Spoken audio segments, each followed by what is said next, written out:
ಅಭ್ಯರ್ಥಿಗಳಿಗೆ ಆತ್ಮೀಯವಾಗಿರ್ತಕ್ಕಂಥ ಸ್ವಾಗತ. ಕಂದಾಯ ಇಲಾಖೆಯು ಗ್ರಾಮಾಡಳಿತ ಅಧಿಕಾರಿಗಳ ನೇಮಕಾತಿಯನ್ನು ಪ್ರಕ್ರಿಯೆಯನ್ನು ಪೂರ್ಣಗೊಳಿಸುವ ಒಂದು ಡೇಟ್ಗಳನ್ನು ಅನೌನ್ಸ್ ಮಾಡಿದ್ದಾರೆ. ಇದೊಂದು ರೀತಿ ಹೊಸ ವಿಚಾರಣೆ ಅಂತ ಹೇಳಬೇಕು ಸ್ಪರ್ಧಾರ್ಥಿಗಳಿಗೆ. ಯಾಕಂದರೆ ಯಾವ್ಯಾವ ಟೈಮಿಗೆ ಏನೇನು ಕೆಲಸ ಮಾಡ್ಬೇಕಂತೇಳಿ ಡೇಟ್ ವೈಸ್ ಕೊಟ್ಬಿಟ್ಟಿದ್ದಾರೆ. ಈ ಲಾಸ್ಟ್ ಈ ಥರ ಯಾವುದೂ ನೋಡಿಲ್ಲ. ಈ ಥರ ಕೊಟ್ಟಿದ್ದಾರೆ ಅಂದರೆ ತುಂಬ ವಿಷಯ. ಯಾಕಂದರೆ ಸ್ಪರ್ಧಾರ್ಥಿಗಳಲ್ಲಿ ಪರೀಕ್ಷೆ ಬರೆಯತಕ್ಕಂಥ ಅಭ್ಯರ್ಥಿಗಳಲ್ಲಿ ಒಂದು ಹುಮ್ಮಸ್ಸು ಅಂತ ಹೇಳಬೇಕು. ಈ ಥರ ಕೊಟ್ಟರೆ ಅವರಿಗೆ ಪರೀಕ್ಷಾರ್ಥಿಗಳಿಗೆ ಭಯನೇ ಇರಲ್ಲ. ಯಾಕಂದರೆ 3/1 ಅನುಪಾತ 1/3 ಅನುಪಾತ ಅಭ್ಯರ್ಥಿಗಳ ಪಟ್ಟಿಯನ್ನು ಬಿಡೋದು, ಆಮೇಲೆ ಡಾಕ್ಯುಮೆಂಟ್ ವೆರಿಫಿಕೇಷನ್ ಡೇಟು, ಆಮೇಲೆ ತಾತ್ಕಾಲಿಕ ಅಂಕಪಟ್ಟಿ ಬಿಡೋದು, ಆಮೇಲೆ ಹೆಚ್ಚುವರಿ ಆಯ್ಕೆ ಪಟ್ಟಿ, ಫೈನಲ್ ಲಿಸ್ಟು, ಆಮೇಲೆ ಅದು ಹೆಚ್ಚುವರಿ ಫೈನಲ್ ಲಿಸ್ಟಿಗೆ ಏನಾದರೂ ಆಕ್ಷೇಪಣೆ ಅಳಿಸೋದು, ಪ್ರತಿಯೊಂದು ಡೇಟ್ಗಳನ್ನು ಕರೆಕ್ಟಾಗಿ ಕೊಡ್ಕೊತ ಹೋಗಿದ್ದಾರೆ. ಅದ್ರ ಪ್ರಕಾರ ಮಾಡಬೇಕಂತೇಳಿ ಕಂದಾಯ ಇಲಾಖೆಯವರು ಆಯಾ ಜಿಲ್ಲಾ ಅಧಿಕಾರಿಗಳಿಗೆ ಇವುಗಳನ್ನು ಸ್ಥಳಾಂತರ ಮಾಡಿದ್ದಾರೆ. ವಿಷಯ ಏನಂದರೆ, ಕಂದಾಯ ಇಲಾಖೆಯ ಗ್ರಾಮ ಆಡಳಿತ ಅಧಿಕಾರಿಗಳ ನೇಮಕಾತಿ ಪ್ರಕ್ರಿಯೆಯನ್ನು ಪೂರ್ಣಗೊಳಿಸುವ ಕುರಿತು ಅಂತ ಹೇಳಿಬಿಟ್ಟು ಏನಪ್ಪ ಅಂದರೆ ಇವಾಗ 1000 ಗ್ರಾಮ ವಿಲೇಜ್ ಅಕೌಂಟೆಂಟ್ ಪರೀಕ್ಷೆನ ಬರೆದಿದ್ದೀರಿ. ಅದಂತೂ ಹೇಳಿದ್ದೆ 29/9/2024 ಎಕ್ಸಾಮ್ ಬರೆದಿರಿ. ಕಡ್ಡಾಯ ಕನ್ನಡ ಆಯಿತು, ಅದನ್ನು ಆಯಿತು.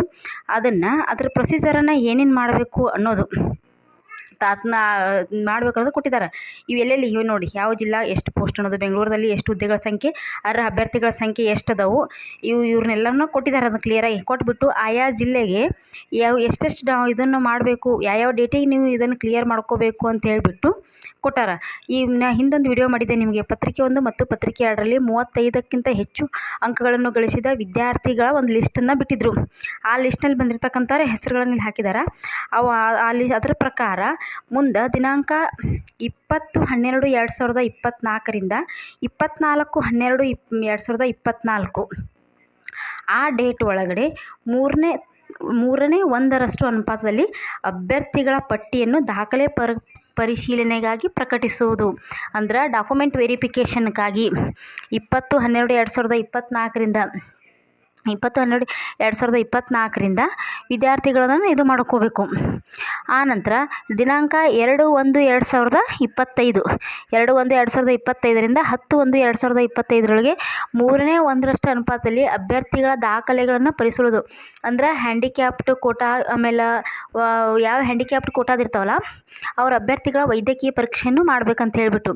ಆಮೇಲೆ ನೆಕ್ಸ್ಟ್ ದಿನಾಂಕ 15/1/2025ರಲ್ಲಿ 1:1 ಆಯ್ಕೆ ಪಟ್ಟಿ ಮತ್ತು ಹೆಚ್ಚುವರಿ ಆಯ್ಕೆ ಪಟ್ಟಿ ಅನ್ನು ಪ್ರಕಟಣೆ ಮಾಡ್ಬೇಕಂತ ಹೇಳಿ. ನೆಕ್ಸ್ಟು 16/1/2025ರಿಂದ ತಾತ್ಕಾಲಿಕ ಆಯ್ಕೆ ಪಟ್ಟಿ ಮತ್ತು ಹೆಚ್ಚುವರಿ ಆಯ್ಕೆ ಪಟ್ಟಿಗೆ ಆಕ್ಷೇಪಣೆಗಳನ್ನು ಆಹ್ವಾನಿಸೋದು. ಅಂದ್ರೆ ಏನಿದು 15/1/2025ಕ್ಕೆ 1:1 ಆಯ್ಕೆ ಪಟ್ಟಿ ಬಿಟ್ಟಿರ್ತಾರಲ್ಲ, ಇದರಲ್ಲಿ ಏನಾದರೂ ಗೊಂದಲಗಳಿದ್ದರೆ ನೀವು ಮುಂದೆ 16/1ರಿಂದ 23ನೇ ತಾರೀಕು ಜನವರಿ 23ರವರೆಗೂ ಆಕ್ಷೇಪಣೆಗಳನ್ನು ಮಾಡಬೇಕು. ಮುಂದೆ ನೆಕ್ಸ್ಟ್ 3 ದಿನ ಅಳಗನೆ ಬಿಟ್ಟು 27ನೇ ತಾರೀಕಿಗೆ ಅಂತಿಮ ಆಯ್ಕೆ ಪಟ್ಟಿ ಮತ್ತು ಹೆಚ್ಚುವರಿ ಆಯ್ಕೆ ಪಟ್ಟಿನ ಪ್ರಕಟಣೆ ಮಾಡ್ತಾರೆ. ಇದು ಕಂದಾಯ ಇಲಾಖೆಯಿಂದ ಪ್ರತಿಯೊಂದು ಜಿಲ್ಲೆಗೆ ಹೋಗಿರ್ತಕ್ಕಂಥ ಆದೇಶ. ಇದ್ರ ಪ್ರಕಾರವಾಗಿ ನಿಮ್ಮ ಪ್ರೊಸೀಜರ್ ಮುನ್ನಡೀತಾವೆ. ಇದೇ ನೋಡಿ 20/12/2024 ಡಿಸೆಂಬರ್ ಇದೆ. ಇವತ್ತು ತಾರೀಕು ಎಷ್ಟು? 18. ಇನ್ನು 2 ದಿನದಾಗ 3/1 ಪಟ್ಟಿ ಬಿಡುಗಡೆ ಆಗುತ್ತೆ. ಆ 3/1 ಪಟ್ಟಿ ಬಿಡುಗಡೆ ಆಗಿದ್ದು ಮುಂದೆ 2ನೇ ತಾರೀಕಿಗೆ ಡಾಕ್ಯುಮೆಂಟ್ ವೆರಿಫಿಕೇಷನ್ ಇರ್ತೈತಿ. ಯಾರು ಹ್ಯಾಂಡಿಕ್ಯಾಪ್ಟ್ ಕೋಟಾದ್ದು ಇವೇನು ಕಾಸ್ಟ್ ವೈಸ್ ಏನು ಇರ್ತಾವಲ್ಲ ಅದನ್ನೆಲ್ಲ ಮಾಡ್ತಾರೆ. ಮಾಡಿಬಿಟ್ಟು ಆಮೇಲೆ 1:1 ತಾತ್ಕಾಲಿಕ ಆಯ್ಕೆ ಪಟ್ಟಿ 15/1/2025ಕ್ಕೆ ಮಾಡ್ತಾರೆ. ಮಾಡಿಬಿಟ್ಟು ಫೈನಲ್ ಲಿಸ್ಟ್ ಅಂದರೆ ಜನವರಿ ಎಂಡರಷ್ಟೇ ಎಲ್ಲ ಕ್ಲಿಯರ್ ಮಾಡ್ಕೊತಾರೆ. ಇದನ್ನು ಯಾವುದು ವಿಲೇಜ್ ಅಕೌಂಟೆಂಟ್ದು ನೋಡಿ, ಎಷ್ಟೆಷ್ಟು ಬೆಂಗಳೂರು ನಗರದಲ್ಲಿ ಎಷ್ಟು ಅಭ್ಯರ್ಥಿಗಳ ಸಂಖ್ಯೆ ಐತಿ, ಬೆಂಗಳೂರು ಗ್ರಾಮಾಂತರದಲ್ಲಿ ಎಷ್ಟು, ಚಿತ್ರದುರ್ಗದಲ್ಲಿ ಎಷ್ಟು ಹುದ್ದೆಗಳ ಸಂಖ್ಯೆ ಎಷ್ಟದ, ಎಷ್ಟು ಜನ ಅಭ್ಯರ್ಥಿಗಳು 35ಕ್ಕಿಂತ ಅದಕ್ಕೆ ಹೆಚ್ಚು ಅಂಕ ಪಡೆದ ವಿದ್ಯಾರ್ಥಿಗಳ ಲಿಸ್ಟನ್ನು ಬಿಟ್ಟಿದ್ರಲ್ಲ, ಅದರಲ್ಲಿ ಬಂದಿರತಕ್ಕಂಥ ವಿದ್ಯಾರ್ಥಿಗಳು ಇವರೆಲ್ಲ ಇಷ್ಟಿಷ್ಟು. ಇದ್ರಾಗ ಮತ್ತು ಅವ್ರನ್ನ ಮೆರಿಟ್ನ ಮೇಲೆ ತೊಗೊಂಡು 3/1 caste wise, handicapped, general quota, ladies quota ಎಲ್ಲ ತೊಗೊತಾರೆ. ತೊಗೊಂಡು 3/1 ಲಿಸ್ಟ್ ಬಿಡ್ತಾರೆ. 3/1 ಲಿಸ್ಟ್ ಬಿಟ್ಟಿಂದ ನೆಕ್ಸ್ಟ್ ಅದನ್ನು ಡಾಕ್ಯುಮೆಂಟ್ ವೆರಿಫಿಕೇಷನ್ ಮಾಡಿಬಿಟ್ಟು 1:1 ಲಿಸ್ಟ್ ಬಿಡ್ತಾರೆ. 1:1 ಮುಂದೆ ಹೆಚ್ಚುವರಿ ಆಯ್ಕೆ ಪಟ್ಟಿ ಬಿಟ್ಟಾಗ ಆಕ್ಷೇಪಣೆಗಳಿಗೆ ಟೈಮ್ ಐತಿ ನಿಮ್ಗೆ 16ನೇ ತಾರೀಕಿನಿಂದ 23ನೇ ತಾರೀಕಿನ ಆ ಆಕ್ಷೇಪಣೆಗಳಾದ ನಂತರ ನೆಕ್ಸ್ಟ್ ನೀವು ಇದು ಮಾಡ್ಕೋರಿ. ಈ ರೀತಿ ಒಂದು ಬಿಟ್ಟಿದ್ದಾರೆ ನೋಡಿ. ಇದರ ಸದುಪಯೋಗ ಪಡ್ಕೊಳ್ಳಿ ಅಂತ ಹೇಳ್ತೀನಿ.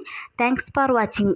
ನಮ್ಮ ವಿಡಿಯೋ ನಿಮ್ಗೆ ಇಷ್ಟ ಆಗಿದ್ರೆ ಲೈಕ್ ಮಾಡಿ, ಸಬ್ಸ್ಕ್ರೈಬ್ ಮಾಡಿ ಮತ್ತು ಹೆಚ್ಚಿನ ಸ್ಪರ್ಧಾರ್ಥಕ ಪರೀಕ್ಷೆಗಳಿಗಾಗಿ ಕ್ವಶನ್ಗಳಿಗಾಗಿ ನಮ್ಮ ಚಾನಲ್ನ ಸಬ್ಸ್ಕ್ರೈಬ್ ಮಾಡ್ಕೊಳ್ಳಿ ಅಂತ ಹೇಳ್ತಾ ಇದ್ದೀನಿ. Thanks for watching.